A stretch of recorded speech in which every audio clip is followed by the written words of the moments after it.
All right, we'll try this again. My last take was so low energy, I looked like I was falling asleep.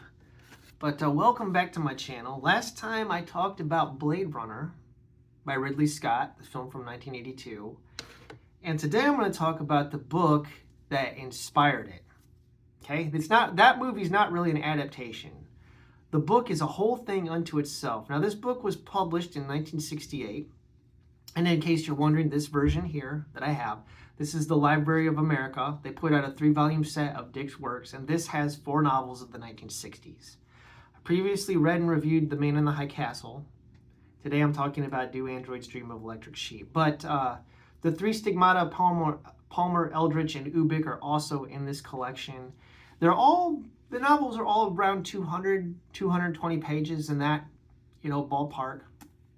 But Dick really deals with a lot of the nature of reality and what is real and paranoia, about authoritarian government and corporations, corporatism. So all that's going to be present in Do Androids Dream. So I'll talk about Do Androids Dream, the setup of the novel. So this novel is set in 1992, at least in the original 68 version. I know there's a revised edition that changes the dates to be I think 2020 or 2021. It's set in 1992 in San Francisco on Earth following an event known as World War Terminus. Now, World War Terminus has decimated the entire planet. There's radioactive dust blowing around. Most of the animals have gone extinct. And Rick Deckard, when the book opens up, is in his apartment with his wife, Iran. Her name is spelled I-R-A-N. Iran, I don't know how you say her name, but they are messing around with this device called a mood organ. And it's essentially, you can program or dial up a mood. It's like this electronic device that stimulates your nervous system to release endorphins or whatever to give you different moods. So you can program in, I want to be super happy. And you can program that into the mood organ. Or you want to program a 6-hour depression like Iran wants to do in the novel. You can program in depression. That's a weird thing. So it's already kind of blurring the lines. Like if human beings can program artificial emotions into themselves, are their emotions really real, or are they just being programmed like an android? Now, the androids themselves are illegal on Earth. One of the big incentives to get humans to leave the planet because the planet's dying and to go to the outer world colonies is to promise them an android tailored to their unique specifications. So you essentially get a robot slave, and you can go to Mars or wherever else. Now, these androids in the novel that have come back to Earth, they've escaped from Mars. And so Rick Deckard is a bounty hunter who hunts them down, and he gets $1,000 a bounty. Now, in the novel, he hunts them down because he wants to buy a real sheep, because he has a electronic sheep or an electric sheep that he keeps on his roof. And pets, okay, owning an animal is like a real prestige symbol in this universe, because you have to have an animal in order to practice empathy. Because one of the tenets of Mercerism is to care for living things. And so Mercerism is this religion in the novel that you have this thing called an empathy box. And you can grasp the handles of your empathy box, and then you can fuse with this character in the box. It basically creates like a virtual reality simulation. Oh, I guess this really actually takes place in your mind. It's like a simulation, kind of like being plugged into the Matrix in the Matrix movies. But you fuse with this character named Wilbur Mercer, who's perpetually walking up this hill and getting pelted by rocks. Now, this thing, if Wilbur Mercer gets hit by a rock and you're fused with him, you actually feel it. So much so that when you come out of the empathy box, you can be bleeding from where the rock hit you, or you can feel physical pain from it.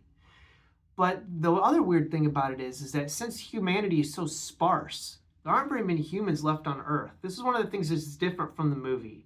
When you watch the movie, Rick Deckard is in a very busy, it opens up in a scene where he's eating noodles at from a Japanese vendor in Los Angeles. and it's really busy. There's people everywhere. You don't have that in the novel. In the novel, there aren't a lot of people. Okay? In fact, one of our other characters from the novel, which is this character named John Isidore, he lives in an apartment building all by himself. He's the only tenant there. And John Isidore would be comparable to the character of J.F. Sebastian in the film. But they are a lot different. J.F. Sebastian is a geneticist with Methuselah syndrome in the movie. And in the book, John Isidore is termed a special. He's been deemed unable to move off planet because of his genetic deterioration from radioactive exposure. In fact, he's labeled a chicken head, which is a derogatory term to, used towards people of diminished intelligence. Now, just like in the novel, or just like in the movie, the book has Pris, which is one of the replicants, move into the same building with our John Isidore character. And in the movie, it's J.F. Sebastian. But one of the differences between the novel and the book is that Pris in the movie was played by Daryl Hannah. So she's a completely different replicant. The term replicant never comes up in the novel. They're all androids, and in the short term they use is Andy. Okay, so Daryl Hannah plays Pris in the movie. In the book, Pris is identical to Rachel. Okay, and Rachel in the movie was played by Sean Young. But in the book, they're the exact same Nexus 6 model, and they look identical. Only Pris calls herself Pris Stratton, and Rachel calls herself Rachel Rosen. And Rick Deckard is brought in by Inspector Bryant, just like he is in the movie, to go hunt down these androids. In the movie, Dave Holden, who gets shot by Leon at the beginning of the film, he is the senior inspector, or the senior bounty hunter in the film, or in the book. In the film, it makes it seem like Harrison Ford's character gets pulled out of retirement because he's the best. And that's not the case in the novel. He's kind of like, this is his first big, I got to take these out on my own without David Holden over me. So we already have different character motivations. In the film, he's pulled out of retirement. He's retired. He's not married. In the book, he's married, and he wants the bounty so he can buy a real pet. So there are major differences between the two, like I said. And you have this whole thing, this question about whether Deckard is a replicant or not, or an android or not in the movie. That's not in the novel. There is a character in the novel that it calls into question whether he's human or not. And that character's name is Phil Resch.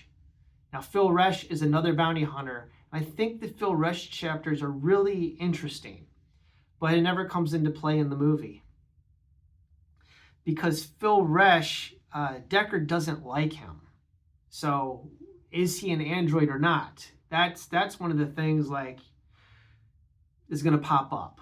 But I will talk about the Voight-Kampff machine, because the Voight-Kampff machine is in both the movie and the novel. And the Voight-Kampff test is used to test the empathetic response of the androids, because one of the things that distinguishes the film from the book is that in the movie, it's clear that androids can develop empathy, right? They can feel towards a human being, or even feel towards others.